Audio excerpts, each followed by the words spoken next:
بسم الله الرحمن الرحيم. ألف لام ر تلك آيات الكتاب الحكيم. أكان للناس عجبا أن أوحينا إلى رجل منهم أن أنذر الناس وبشر الذين آمنوا أن لهم قدم صدق عند ربهم. قال الكافرون إن هذا لساحر مبين. إن ربكم الله الذي خلق السماوات والأرض في 6 أيام ثم استوى على العرش يدبر الأمر ما من شفيع إلا من بعد إذنه. ذلكم الله ربكم فاعبدوه أفلا تذكرون.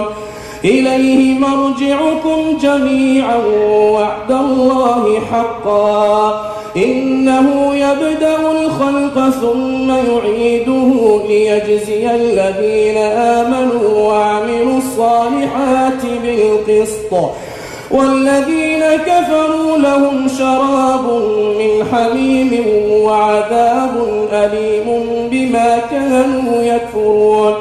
هو الذي جعل الشمس ضياء والقمر نورا وقدره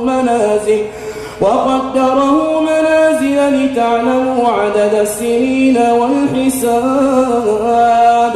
ما خلق الله ذلك إلا بالحق نفصل الآيات لقوم يعلمون.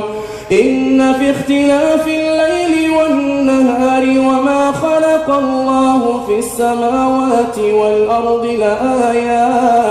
لآيات لقوم يتقون. إن الذين لا يرجون لقاءنا ورضوا بالحياة الدنيا واطمأنوا بها والذين هم عن آياتنا غافلون أولئك مأواهم النار بما كانوا يكسبون. إن الذين آمنوا وعملوا الصالحات يهديهم ربهم بإيمانهم تجري من تحتهم الأنهار في جنات النعيم. دعواهم فيها سبحانك اللهم وتحيتهم فيها سلام وآخر دعواهم أن الحمد لله رب العالمين.